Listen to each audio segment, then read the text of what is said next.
Ethiopia's story is as old as the earth itself, a land where history lives in the mountains, rivers, and faces of its people.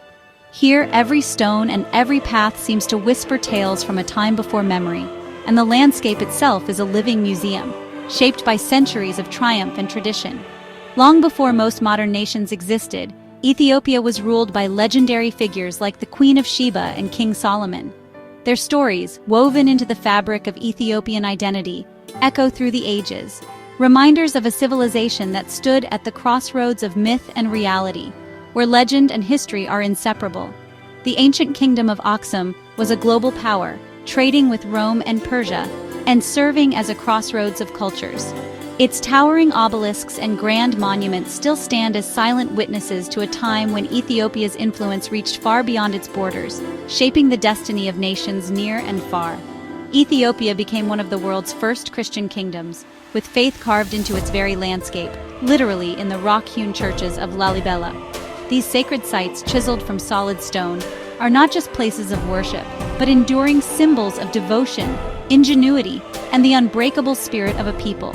This spiritual foundation forged a unique identity and unity, setting Ethiopia apart for centuries. Through rituals, music, and vibrant festivals, Ethiopians have kept their faith alive, passing it down from generation to generation, creating a bond that weaves through every aspect of daily life. While much of Africa fell to foreign powers, Ethiopia stood strong, developing its own alphabet, calendar, and vibrant traditions. The Ge'ez script, still used in liturgy today, and the unique Ethiopian calendar are testaments to a culture that has always charted its own course, fiercely proud of its independence. Its people were the inheritors of a great legacy, confident, self-aware, and fiercely independent. From elders who remember ancient stories to youth who carry them forward, Ethiopians have always drawn strength from their roots, embracing both tradition and change. Like a tree with deep roots, Ethiopia's ancient history and culture anchored it through every storm. The wisdom of the past nourishes the present, and the stories told beneath the shade of ancient trees continue to inspire new generations.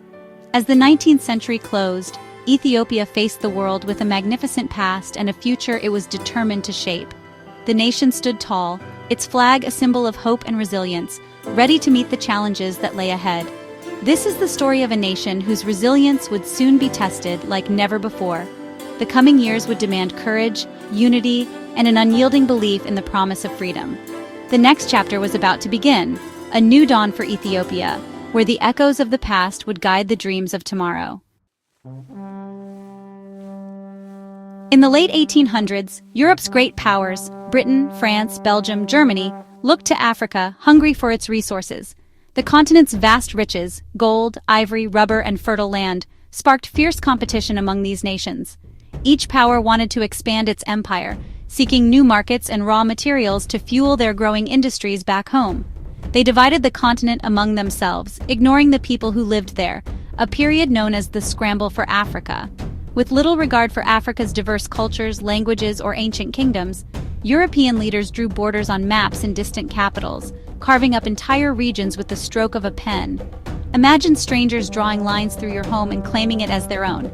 That's what happened to Africa. Families, communities, and even whole nations were split apart, their fates decided by people who had never set foot on their land. The so-called civilizing mission was really about power and wealth, and soon nearly all of Africa was under European rule. Colonial officials justified their actions with grand promises of progress, but the reality was exploitation and control. Italy, eager to prove itself among the older empires, set its sights on the Horn of Africa, establishing colonies in Eritrea and Somaliland. For Italy, these new territories were a chance to join the ranks of Europe's colonial powers and gain prestige on the world stage. But the true prize was Ethiopia, ancient, independent, and unconquered. Ethiopia stood as a symbol of African sovereignty, its history stretching back thousands of years, ruled by proud emperors and rich in tradition.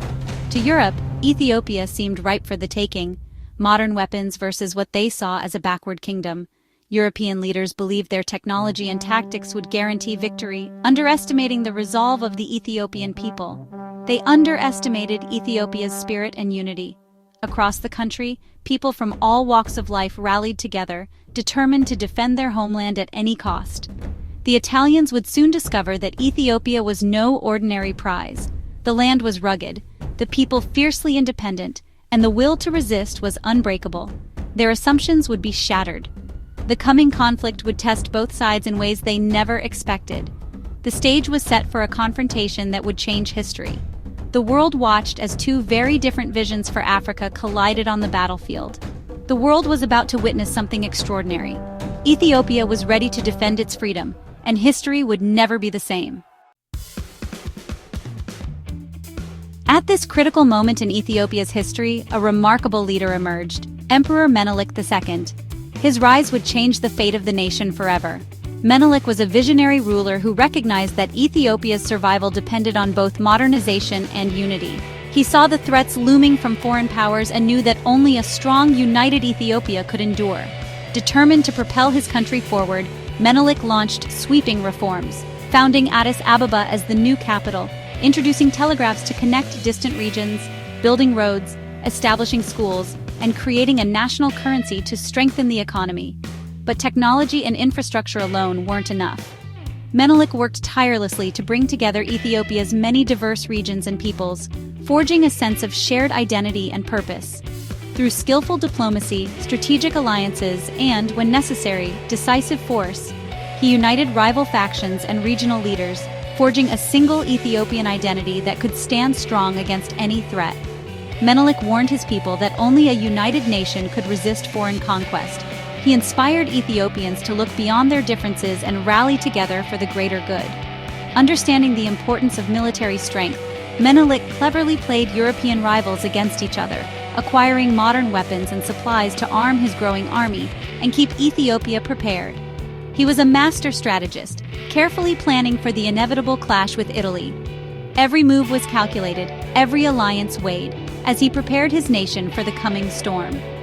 Under Menelik's leadership, Ethiopia was transformed into a modern unified state, strong, resilient, and ready to defend its freedom against any invader. The pieces were now in place for a historic showdown that would determine the destiny of the nation.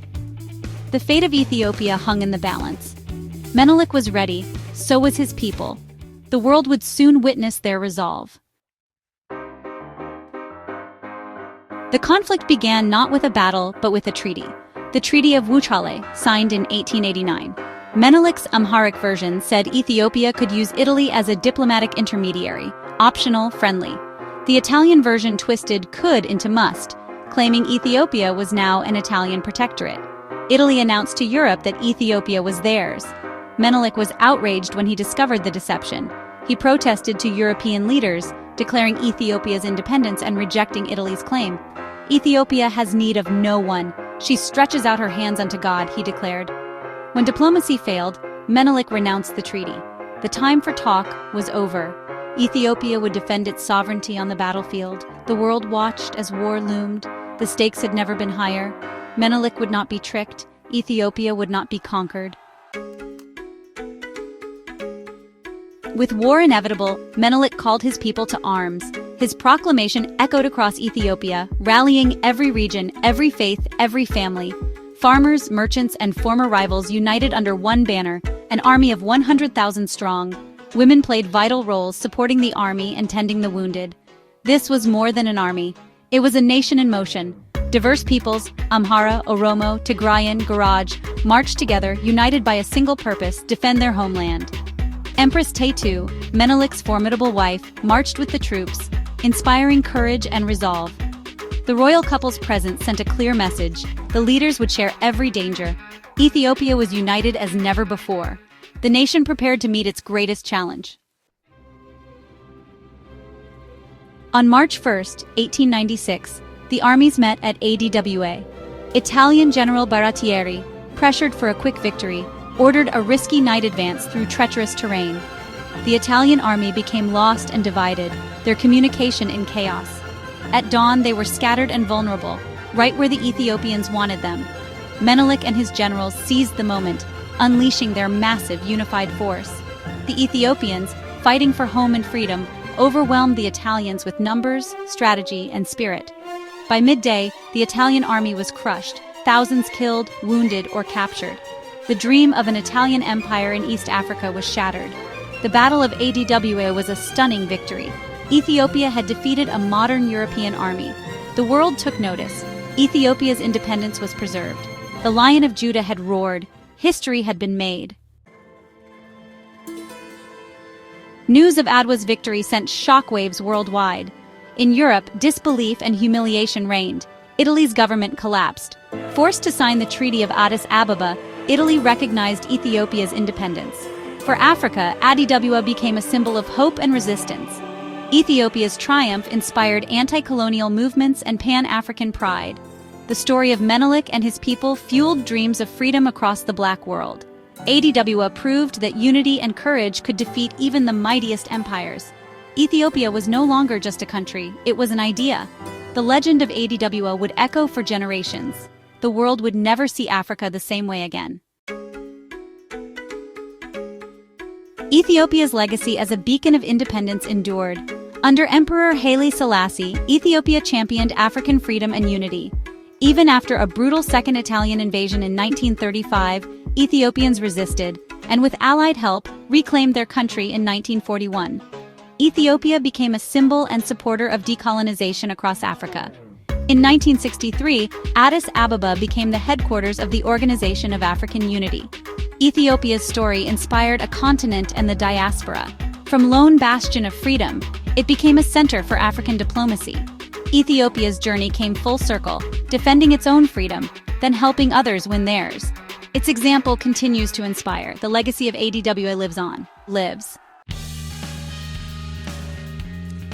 Why does Ethiopia's story still matter today? It's a timeless lesson in unity, identity, and the unbreakable spirit of a people who refuse to be conquered. Ethiopia challenges stereotypes, offering a narrative of strength and victory. Menelik's legacy and Adwa's triumph inspire leaders and dreamers worldwide. The story shows that modernization and tradition can coexist, and that dignity and self-determination are worth fighting for. Ethiopia's victory was a stand against imperialism, a call for respect among nations. For Africans everywhere, it's a source of pride and a reminder of their power. Above all, Ethiopia's story is one of hope. It proves that courage and unity can overcome even the greatest odds. The story isn't over. It invites us all to believe in what's possible. Ethiopia's flame still burns, lighting the way for generations to come.